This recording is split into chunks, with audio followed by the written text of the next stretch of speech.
안녕하세요. 덕은침대교회 김관성 목사입니다. 일본의 배우 기타노 다케시가 이런 말을 했습니다. 가족은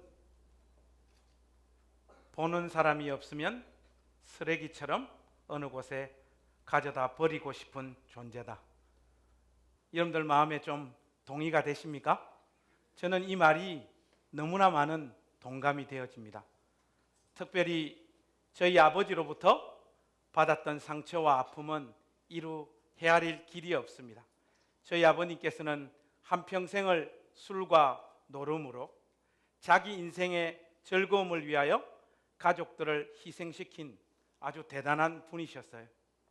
제가 받았던 상처도 엄청났지만 저 위에 있었던 누님들과 형님들이 받았던 상처도 대단히 컸습니다. 중고등학교 시절을 떠올려 보면 저는 결혼을 해서 2칸짜리 방에 처음 살아봤거든요.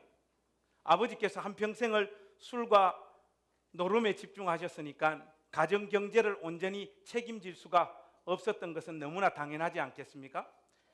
단칸방에서 다 출가를 하신 형님이나 누님들 제외하고 어머니, 아버지 그리고 저 이 3명이 단칸방에서 이렇게 살았는데 행복하고 아버지가 기본적인 생활만 잘 해주셔도 문제가 없는데 우리 집은 밤 7시만 되면 아버지가 함께 노름하는 아저씨들 7명에서 10사람을 데리고 집에 오셔서 새벽 3시, 4시까지 그 단칸방에서 노름을 계속하셨어요.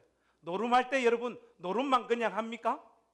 욕도 하고 술도 마시고 담배도 피고 하니까 저와 어머니는 그 단칸방 한 구석에서 이불 하나 덮고 그냥 자는 거예요. 온 방에 담배 연기가 가득 차고 시끄럽고 욕하는 소리가 가득 찼죠. 근데 여러분 참 재밌는 게 있습니다. 그러한 상황 속에서도 아버지가 오늘 노름에서 돈을 좀 땄으면 좋겠는 거예요. 오늘 제발 우리 아버지가 화투패가 잘 들어왔으면 좋겠다. 그런 마음이 간절합니다. 그 이유가 왜 그런가 하면 아버지께서 돈을 따셔야지 기분이 좋아 그냥 주무시는 거예요. 아버지께서 돈을 잃어버리시면 상실감과 그 분노를 어머니에게 푸시는 거예요. 근데 저희 아버지는 노름의 은사가 별로 없으셨던 것 같습니다. 할 때마다 돈을 잊으시는 거예요. 돈을 잃고 나면 새벽 3시 정도 되면 어머니를 불러서 어머니를 말로 괴롭히다가 이제 점점 구타로 들어가는 거예요. 사람이 사람을 때리다 보면 점점 감정이 고양되어지고 격해지거든요. 어머니를 사정없이 두들겨 패면 어머니께서는 엎드려서 우시고 제발 그만 때려라고 절규를 하시죠. 그런데 또 동시에 아버지의 감정은 계속해서 상승되어집니다. 그러면 아버지께서 감정이 가장 극에 올랐을 순간에는 꼭 포크나 숟가락을 사용하시는 거예요. 특별히 이 포크 같은 것으로 어머니 머리를 내리치시고 찍어서 어머니 머리에서 피가 흘러내리던 수많은 날들을 저는 잊을 수가 없습니다. 지금은 여러분 제가 덩치가 이렇게 좀 크고 징그럽게 생겼지만 그때만 해도 굉장히 귀여웠습니다. 믿느뇨? 그런데 그 백지장같이 하얀 저의 마음에 어머니께서 맞으시고 머리에서 피를 철철 흘리실 때에 얼마나 많은 상처와 아픔들이 저 가슴 속에 새겨졌겠습니까? 그러한 것들은 스페셜 이벤트라고 해서 특별히 일주일에 한두 번씩 있는 일이지만은 그러한 것들보다 아버지로부터 더 많은 상처를 받았던 것은 아버지의 언어 폭력이에요. 저는 여러분 지금도 여러분들께서 눈치를 채셨겠지만은 영어보다 서울말이 더 어려워요. 그런데 여러분 이 경상도 말이 얼마나 그 언어가 거칠고 난폭한지 모릅니다. 제가 저희 아버지로부터 평상시에 가장 많이 들었던 말이 뭔가 하면 3마디가 있어요. 제가 먼저 네이티브로 한번 해주고 제가 트랜슬레이션을 해드리겠습니다. 아버지로부터 제일 많이 들었던 말이 수금포로 배지를 확 쑤셔서 창자를 끄집어내겠다는 말이었어요. 여러분, 경상도 말로 수군포는 뭡니까? 삽자루거든요. 삽을 가지고 너의 배를 찔러서 너의 배 속에 있는 창자를 다 꺼내서 내가 너를 죽이겠다. 그런 말 아니겠습니까? 이 하얗고 깨끗한 순결한 저의 영혼이 그러한 말들을 1년 365일 들을 때 얼마나 큰 상처가 새겨졌겠습니까? 그리고 또 저희 아버지께서 잘 하셨던 말이, 화가 나시면 대창나무로 눈에서 먹물을 빼버린다는 말. 여러분, 대창나무는 뭐죠? 대나무 아닙니까? 그 대나무 끝을 뾰족하게 만들어 가지고 너의 눈에 그 검은 눈동자, 그 먹물을 빼내겠다는 거예요. 여러분, 무지막지한 말 아닙니까? 이런 말을 들을 때마다 내상을 입는 거예요. 그때는 그것이 상처인지 잘 모르죠. 그리고 또 저희 아버지께서 잘 사용하셨던 아주 격한 표현이 새 빠져 죽일 놈아. 여러분, 경상도 말로 새는 혀란 말이죠. 혀를 빼서 죽일 놈이다. 근데 여러분, 1년 365일 이런 언어에 노출되어지고 그런 단칸방에서 1년 365일 중에 300일 이상 그렇게 노름하는 환경 속에 노출되어지다 보니까 저의 영혼 자체가 피폐해져 버려요. 어마어마한 상처를 겪게 되고 그것이 상처인지도 모르고 하루하루를 살아갔습니다. 그런데 제가 자의식이 생기고 상처가 뭐고 인생이 뭐고 하는 것들이 조금씩 고민되어지기 시작할 때 저 안에 있는 아버지로 받았던 그 부정적인 영향들이 나타나기 시작하는 거예요. 여러분, 그것을 일일이 여러분들에게 다 설명하자면 밑도 끝도 없습니다. 그러나 여러분, 가장 대표적인 증상이 어떤 건가 하면 아버지로부터 내 외부로 받았던 그런 공격들로 말미암아 저의 영혼이 짓눌려서 어떤 일을 도전하거나 시도를 못하는 거예요. 보통 사람들이 보면 얼굴도 밝고 명랑한 소년이라고 인식을 하는데 사실은 저의 안에는 끊임없는 두려움과 공포 속에 사로잡힌 거예요. 다른 사람들이 볼 때는 아무것도 아닌 일이 저에게는 너무나도 극복하기 어려운 일이 되어버리는 거예요.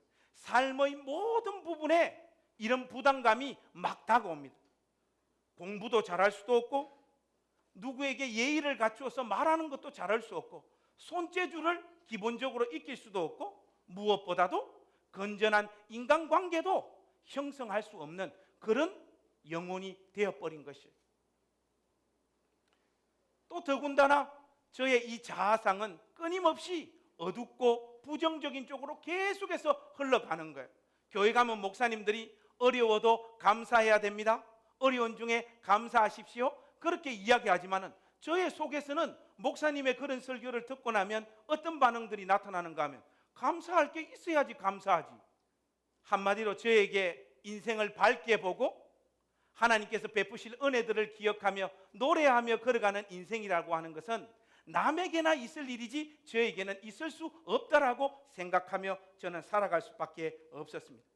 더군다나 그러한 신앙적인 고민들이 더 깊이 인식되어질 때 내가 예수를 믿어서 하나님이 나에게 베풀어준 좋은 것, 은혜, 과연 그것이 무엇인가 하는 끊임없는 갈등과 고민 속에 사로잡히게 되었어요. 예수 믿으면 복받고 행복하게 산다고 하는데 저는 신앙생활이 간절했고 열심히 있는 모습으로 주님을 섬겼지만은 저의 삶과 현실은 행복과 복이라고 하는 단어와는 전혀 어울리지 않는 상황으로 내몰리고 있었습니다. 더군다나 저의 걸어가야 될 인생길을 이렇게 한번 예측하고 바라보니까 우리 형님이나 우리 누님들이 걸어가셨던 길을 저도 걸어갈 수밖에 없다라고 생각되어질 수밖에 없는 거예요. 그런데 여러분, 저희 형님은 저는 교회 안에서 자라서 이렇게 훌륭한 목사가 되었지만 왜 비웃으십니까? 훌륭한 목사가 되었지만 저희 형님은 저하고 정반대되는 인생을 사셨거든요. 저희 형님은 이렇게 옷을 벗으시면 이 가슴에서 용이 올라가고 이 가슴에 온통 칼자국, 담배로 지진 자국, 가출, 폭력, 이혼, 사업 실패, 고립, 단절, 인생의 모든 부정적인 삶의 내용은 다 지니고 살아갔던 사람이 우리 형님이에요. 그런데 저는 우리 형님을 비난하고 욕하지 않습니다. 우리 아버지 밑에서 그러한 환경 속에서 자란 사람은 그러한 인생밖에 살 수가 없어요. 저희 누님들은 비교적 사회의 보수적인 시각 때문에, 여자들이기 때문에 그럭저럭 인생을 살아내었지만은 누님들이 살아가셨던 그 상처를 안고 살아가셨던 모습들도 이렇게 보면 참으로 고통스럽고 비참한 것은 이루 헤아릴 길이 없었습니다. 특별히 누님들께서 저에게 해주셨던 이야기를 들어보면 제일 가슴 아픈 부분이 그거예요. 아버지께서 공부를 안 시키니까 초등학교를 졸업하고 누나 셋을 전부 다 대구로, 부산으로 식모살이를 보냈어요. 그래서 누님이 하시는 말씀이, 관성아, 언제 제일 슬픈 줄 알아? 주인 집에 설거지를 다 해놓고 아파트 베란다에 나와서 둥근 달을 보면 고향에 엄마가 보고 싶어가지고, 그 초등학교를 갓 졸업한 소녀들이 그 둥근 달을 보고 고향에 가고 싶어서 안타까워하고, 얼마나 그것이 가슴 속에 사무치고 아픈지 모른다고. 형님과 누님들이 걸어가셨던 그 길이 저의 길이 될 수밖에 없다라고 하는 생각을 가지고 저는 살았어요. 그리고 특별한 인생의 어떤 계기가 없으면 저도 그 길로 흘러갔을 것입니다. 그러나 그러한 순간에 하나님은 저를 찾아오셨고 저의 삶에 은혜를 베풀어 주셨어요. 여러분, 이런 말이 있습니다. 상처는 물에 새기고 은혜는 바위에 새긴다. 할렐루야. 이게 얼마나 귀한 말씀입니까? 하나님께서 저 안에 있는 상처들을 다 지워내셨는데 그 방식이 뭐냐? 여러분, 아프리카 속담에 그런 말이 있어요. 사람은 사람을 통해서만 인간이 된다. 참 귀한 속담이죠. 저 안에 있었던 아버지로부터 받았던 그 상처들이 사람들로부터 치유되어지는 은혜를 저는 경험하게 되었어요.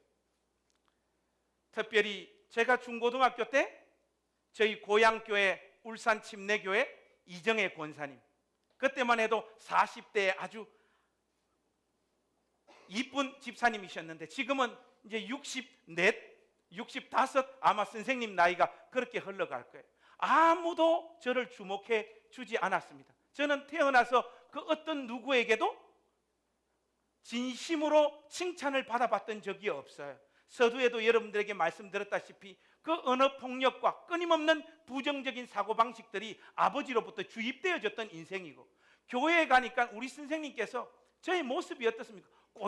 외모는 꼬질꼬질하고 아버지로부터 배웠던 이 언어적인 습관이 있어서 입만 열었다 하면 거친 말들이 튀어나오고, 간접 흡연의 영향으로 말미암아서 옷에는 담배 냄새가 진하게 배어있고, 교회에서 환영할 만한 사람입니까? 아니면 다음 주부터 안 나와줬으면 좋을 사람입니까? 안 나와줬으면 좋을 사람인데 우리 선생님은 저를 안아주셨어요. 저를 안아주시고 품어주시고, 이상하게 아무도 주목하지 않는데 우리 선생님은 저를 주목해 주셨어요. 끊임없이 저를 격려하시고 저에게 용기를 북돋아 주셨는데, 지금도 목사가 되어진 이 시점에도 선생님께서 저에게 해주셨던 두 마디를 저는 잊을 수가 없습니다. 그 제일 첫 번째 되는 말이 뭔가 하면, 관성아, 선생님이 사람 좀 볼 줄 아는데 너는 크게 될 사람이다. 선생님, 이거 농담으로 하는 이야기 절대로 아니다. 이 말씀을 해주셨고, 또 한마디는, 저도 나름대로 책을 꽤나 읽은 사람인데 그 수천 권의 책을 읽으면서도 우리 선생님께서 두 번째로 해준 이 말과 같이 감동적인 문구는 저는 찾아볼 수 없었어요. 우리 선생님께서 저에게 해주셨던 그 두 번째 말이 이거예요. 선생님의 인생의 전성기도 관성이 너를 만나고 시작되었고, 너를 가르치고 너를 지도하는 것이 선생님 인생의 가장 큰 보람이다. 그 이야기를 들으면서 저의 영혼에 빛이 침투해 들어오기 시작했습니다. 나도 누군가에게 의미 있고 누군가에게 긍정적인 역할을 펼칠 수 있는 인생이 되었구나. 그러니까 선생님은 그렇게 가도록 끊임없이 저를 격려해 주었고, 저의 인생은 선생님께서 말씀해 주신 격려해 주신 그 말씀을 따라서 말씀해 주신 저 인생대로 내가 한번 살아봐야 되겠다고 하는 결심이 생기더라고요. 그래서 열심히 달렸죠. 그래서 결국은 시스토리까지 나오게 되었지 않습니까?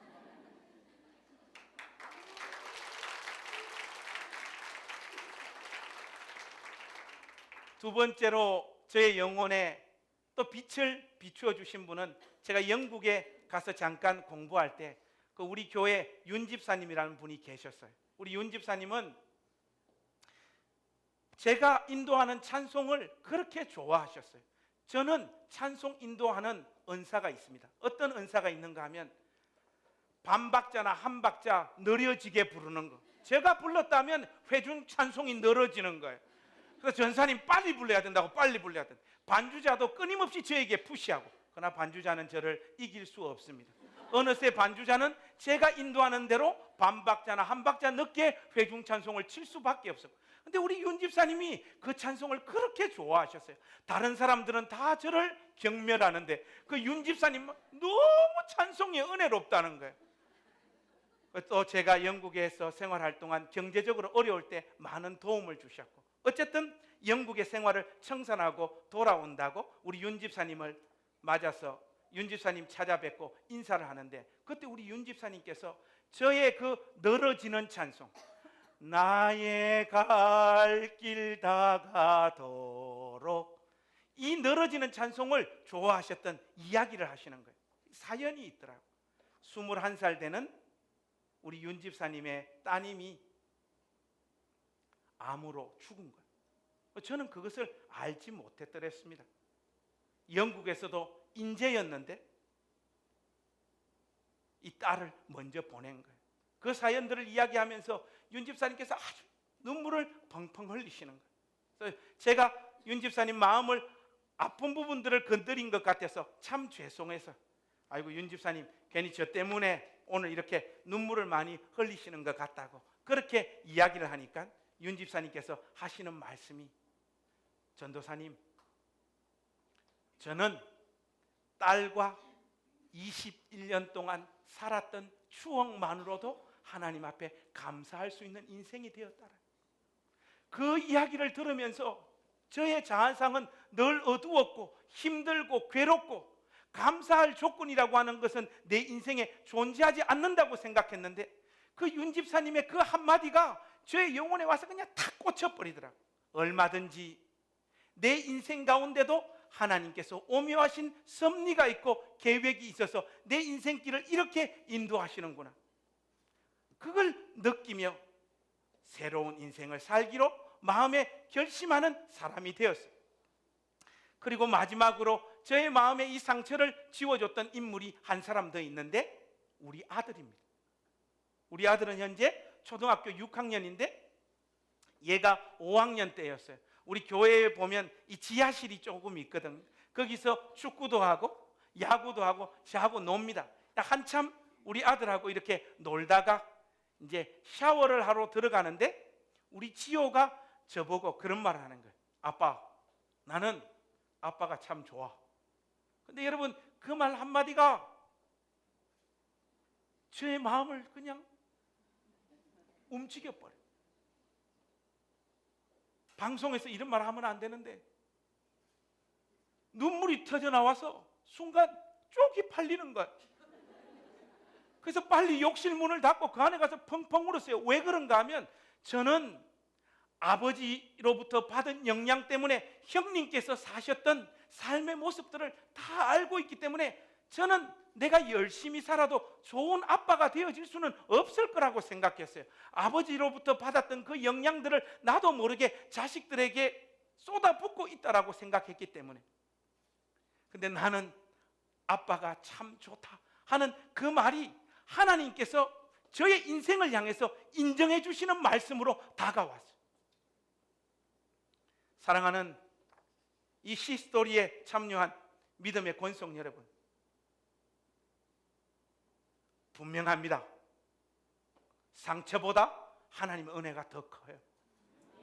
우리 인생 가운데 어떤 비통함과 괴로운 경험들을 하고 살았다 할지라도 하나님께서 우리 인생을 만지시고 우리 인생 가운데 쏟아붓는 그 은혜는 훨씬 더 커서 이 상처를 얼마든지 지워내고 하나님 영광을 위하여 수고하는 인생으로 우리를 불러주시는 줄로 믿습니다. 제가 오늘 마지막 여러분들에게 한 가지 도전을 던지고 싶습니다. 상처가 치료되어지는 방식이 여러분 어떠합니까? 기도하면 상처가 없어지던가요? 기도하면 아픔이 없어지던가요? 저의 경험으로 볼 때는 기도하고 매달려도 상처가 없어지지 않고 이 상처는 남아 있습니다. 그러나 귀하고 복된 사람들로부터 받았던 그 은혜의 영향이 상처 위에 덮어지는 거예요. 덮어질 때 어떤 역사가 일어나는가 하면 참 신기해요. 저에게 아프고 부정적인 상처는 남아 있는데 제가 받았던 상처의 영향들 때문에 나타나는 한 가지 가장 결정적인 영향은 뭔가 하면 사람들을 향하여 끊임없이 눈치를 보고 사람들의 행동을 살펴서 그 사람이 원하는 말을 비유를 맞추는 비굴한 삶의 태도가 저 가운데 있어요. 지금도 저는 여러분 얼굴만 보면 잘 알아요. 저의 강연에 은혜를 받고 있다? 머리에서 지금 딴 생각을 하고 있다. 강연을 끝나고 저의 강연에 집중하지 않은 분들을 찾아가서 저는 오늘 싫은 소리를 할 겁니다. 여러분 눈동자만 보면 다 알아요. 그런 쪽으로 비상한 감각이 형성되어져요. 그것들이 없어지지 않고 남아있어요. 그런데 여러분 이것 위에 하나님의 은혜가 덮쳐지니까 어떤 일이 벌어지는가 하니까 사람들의 아픔, 사람들의 괴로움, 사람들이 너무너무 고통스러워하는 부분들이 감정이입이 되어져서 어떤 말로 사람들을 위로해야 될지를 알게 되는 식으로 이 상처와 아픔들이 사용되어지더라는 거죠. 이것이 바로 하나님의 은혜입니다. 여러분 인생은 어떻습니까? 여러분들 지나온 삶의 시간들 뒤돌아보면 자식을 여러분보다 먼저 떠나보낸 분들도 여기 계실 것이고 원수 같은 남편과 한평생을 견디면서 악으로 깡으로 인생을 버티고 있는 분들도 계실 것이고 자식들로 인하여 받은 상처로 인하여 괴로움과 탄식 속에 하루하루 삶을 살아가시는 분들도 계실 것이고 경제적인 어려움들이 끊임없이 여러분 인생을 쫓아다니고 있는 분들도 있을 것입니다. 여러분 기도를 통해 가지고 그것이 싹 없어지는 방식으로 하나님께서 역사하시는 것이 아니라 여러분들의 그 아픔, 그 고통, 그 탄식이 하나님 손 위에 올려 놓아질 때 하나님의 은혜를 나타내어지는 통로가 되어진다는 사실을 기억하시길 바랍니다. 그러므로 여러분들이 오늘 흘리고 있는 그 눈물과 고통과 아픔이 하나님께서 우리 인생 가운데 부어놓고 계시는 하나님의 놀라운 열심이요 은혜라는 사실들을 잊지 말고 살아가시기 바랍니다.